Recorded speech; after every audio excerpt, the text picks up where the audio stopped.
The Attorney General in charge when Epstein died finally goes under oath today. Ladies and gentlemen, welcome back to the channel. Again, thank y'all so much for coming over. This video is from a day ago. I'm just trying to see, what does this all mean? What does this all mean?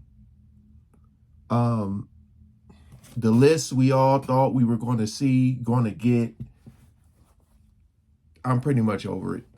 Anything that they show isn't going to be what it really is. And I feel like it's hard for all the victims to come forward and talk, just because people are going to probably try to do things to them. I really don't know what's going to come of this anymore, but I'm just trying to see what they're going to say in this video. Appreciate y'all coming over. Shout out to all the good humans, man. We ain't gonna waste no more time. Let's jump right into it. President Trump has leaned into this war and related diplomacy for the last several days. And yet Congress is now keeping Jeffrey Epstein and that scandal in the headlines, even though, of course, it hurts their fellow Republican president. But a key figure who was in charge of the Bureau of Prisons and the Justice Department during Epstein's controversial death and the ensuing scandal over missing videos and all the rest actually went under oath today, former Attorney General Barr, facing questions from a Republican-led committee. Now, he was subpoenaed along with some other witnesses. What's striking is that even though he has obvious vulnerabilities, indeed at times he's admitted that mistakes were obviously made at that prison, he has rushed to the front of the list of people testifying.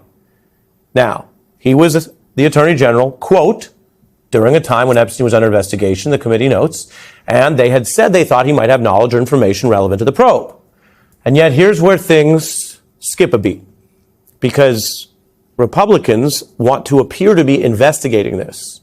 And yet in some key ways, they also are now being pulled into a lot of happy talk about how maybe everything's just fine. Because the Republican chair, James Comer, says Barr basically defended Donald Trump and told them things that are consistent with the story they've been telling in public. As I said before, just in case you guys are new to the channel, Republican, Democrat, I don't give a damn. I know both parties was at that island, all right? And at this time, like, saying allegedly don't even make sense. You see footage of them, people together. It's like, come on, man. I told you, they're laughing in our faces right now. I had a little hope. I had a little hope that we were going to get what we were asking for as far as names, who may have participated in things. Just think about all the victims out there who know exactly what happened, with who was there, who did what, and a lot of them can't even really talk. I feel like at some point, maybe even their parents took some type of deal to keep their kids quiet. But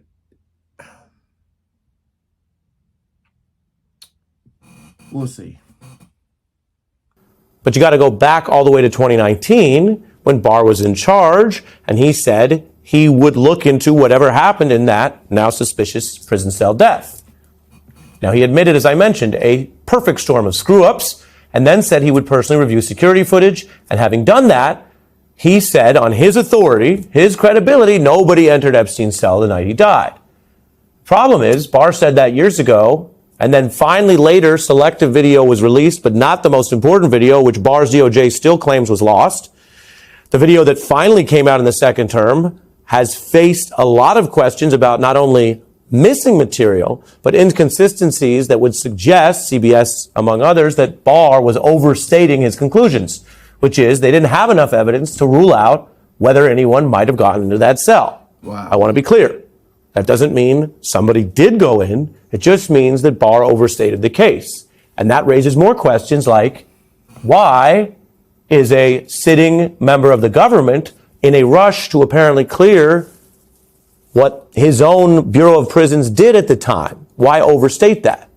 But if you remember Bill Barr, you might remember the Barr letter that misrepresented the actual Mueller report and many other ways that he's tried to have it both ways.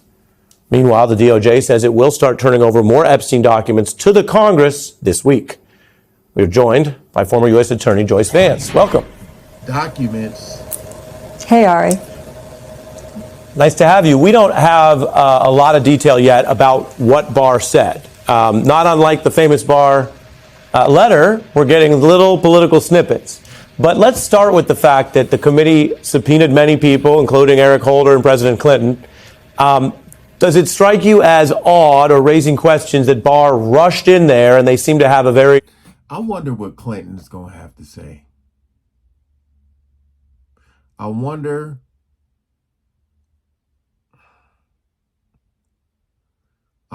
if he's going to throw anybody under the bus. Because I do believe he was there too. So, between the lists and the whole jail footage, man, it's like crazy how much manipulation, how much lies. I really feel like I seen a comment and I felt like this was so true. Because I keep saying that they're laughing in our faces. And then I was also saying, like, they really think we're stupid. But someone said, I don't think that they think we're stupid. They just know that we can't do anything about it. Really think about that. Feeling, because I keep saying, like, if everybody united, like, what does that look like? Because I feel like people are coming together right now because of the kids that are involved. But it's like the powers that be are so powerful, so high. You got to keep asking yourself, how much uniting is it going to take for an impact to actually happen?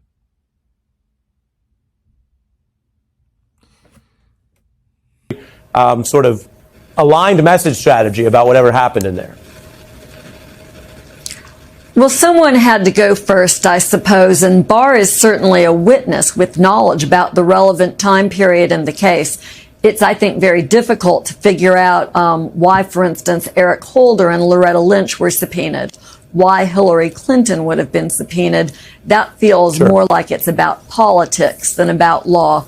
But I agree with you. You know, having Barr first sets the narrative, and the narrative today, based on what we have heard about his testimony, is that Donald Trump did nothing wrong. So yet again, we have Bill Barr standing by his guy, standing up for Donald Trump. And as you point out, during the Mueller investigation, Barr really whitewashed the conclusions of that report in a highly favorable way for Trump when it wasn't warranted.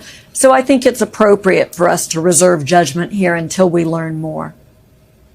And that Bill Barr's opinion of his former boss is, I think, far less probative, far less essential to a thorough investigation than whether he was part of an effort to minimize the open questions there. And I've been very careful to say we don't know what happened. But the original video that was most dead-on view of the door remains missing. So you've got a guy saying, I reviewed the lesser video and I cleared everyone.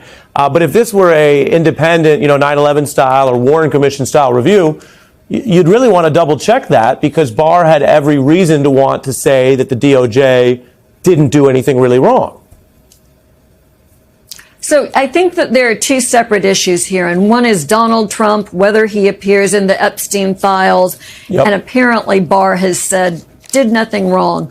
But you point out this earlier issue, which I think many people have been unwilling to let go of. The fact that there are missing minutes of video right at the most, I think, significant point in time has led people to have questions about the death of Jeffrey Epstein. Right. Some of the facts involved in, I think, the mathematics, the calculus involved in how he allegedly committed have caused people to have more questions.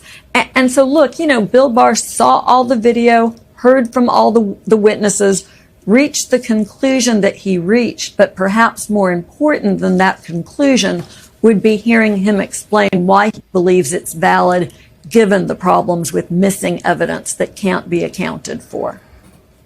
Yeah, and here was Comer now. We'll play that. Take a look. There have to be a lot of documents.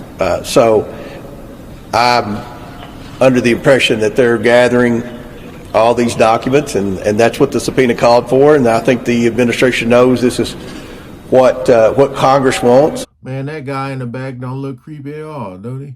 Man, I thought... I'm just trying to think, has there ever been a situation where... Well, of course there have. Why would I even ask that question? Of course there has. I was just thinking, like, there's something missing, but you came to the conclusion that there's nothing there. So weird and strange. Republicans and Democrats. And I think President Trump has said clearly he wants to, release all the documents. So we're going to get the documents.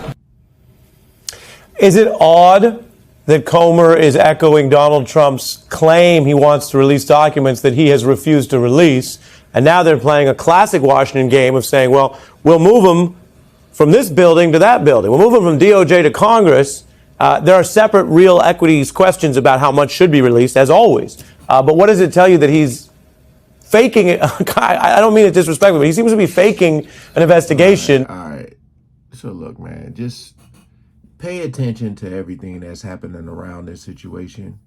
The whole moving Maxwell to a safer prison. You got video evidence missing. They won't give out the list or the names. Victims can't really speak out. Like, come on, man. Come on, man. Look at some comments.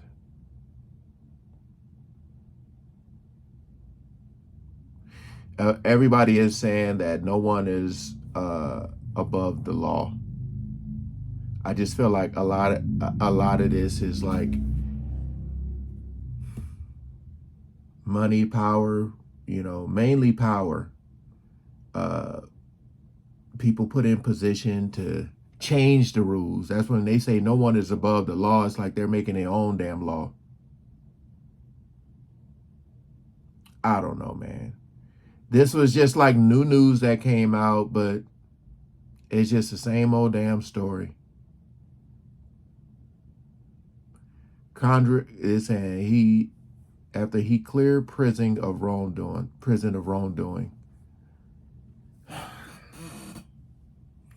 Appreciate y'all coming over, man. This is gonna be an ongoing story until something gets like, I feel like somebody is gonna try to leak something, man, and that person better move to another planet because they're gonna come after them. All right, peace out.